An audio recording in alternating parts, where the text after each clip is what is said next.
ជំរាបសួរគឺដូចជាសួស្ដីទៅកាន់ប្រិយមិត្តអ្នកស្ដាប់នៅក្នុង Channel នៃទានរឿងខ្មោចរាត្រីទាំងអស់គ្នាវិលមកជួបជាមួយខ្ញុំបានដងទៀតហើយថ្ងៃនេះដែរគឺខ្ញុំមានរឿងមួយដើម្បីចែករំលែកទៅកាន់អ្នកទាំងអស់គ្នាហើយរឿងនោះគឺជារឿងពស់អ្នកតា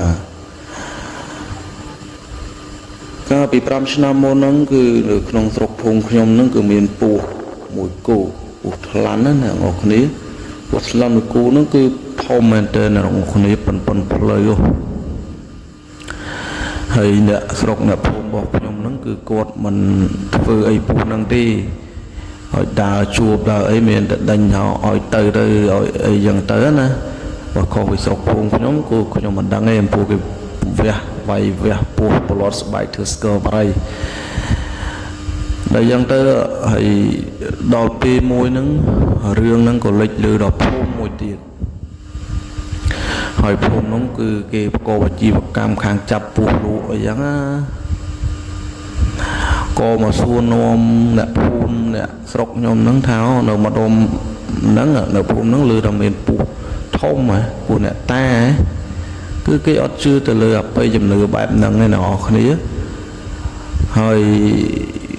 អ្នកស្រុកអ្នកភូមិខ្ញុំក៏គាត់ប្រាប់ដែរគាត់ថាកុំលេងវាកុំប៉ះពាល់វាពស់ហ្នឹងប៉ះអត់បានទេណា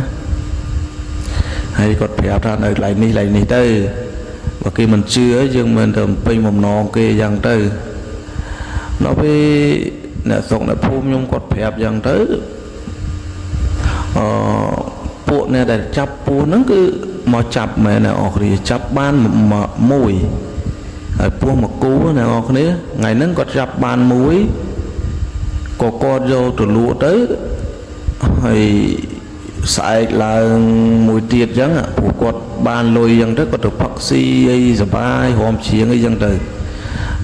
ហើយដល់ពេលស្អែកឡើងហ្នឹងគាត់មកចាប់មួយទៀត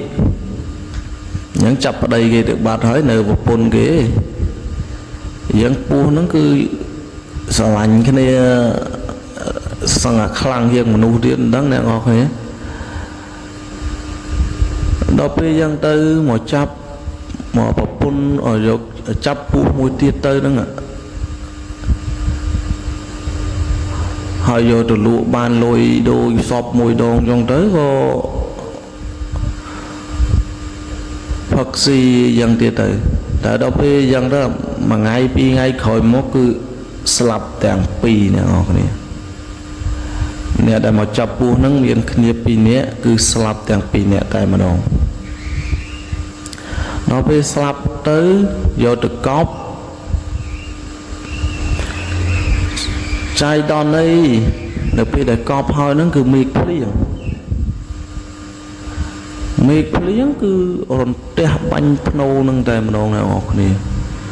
គឺលបើកមកជុំលបើកអីអស់អញ្ចឹងទៅក៏ហៅអាចារ្យហៅអីយកមកកប់សត្វថ្មី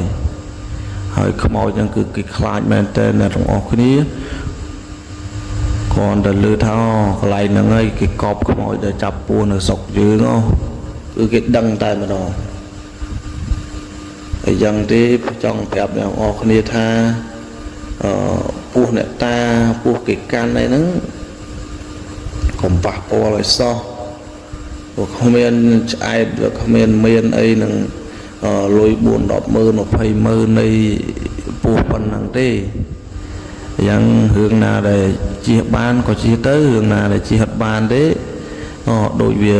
ចូលទៅជាប់ផ្ទះស៊ីមន់ស៊ីអីយ៉ាងទៅអាហ្នឹងស្ទើរតែរឿងរបស់វាទៅប៉ុន្តែកុំទៅប៉ះពាល់សម្រាប់ពស់ថ្លាន់មួយបើពស់ថ្លាន់គេកាន់មែនព្រោះនៅស្រុកខ្ញុំគឺគេអត់បរិភោគសាច់ពស់ថ្លាន់ទេពីព្រោះថាមានជំនឿបែបហ្នឹងថាឲ្យតែពស់ថ្លាន់គឺតែមានគេថែអាសាគេកាន់អីចឹងណាហ្នឹងហើយរឿងហ្នឹងគឺមានតែប៉ុណ្្នឹងដែរមិនចែកម្លែកទៅកាន់អ្នកទាំងអស់គ្នាហើយកុំភ្លេចជួយចុច Subscribe Channel YouTube របស់ខ្ញុំបានម្នាក់មួយផងបាទសូមអរគុណ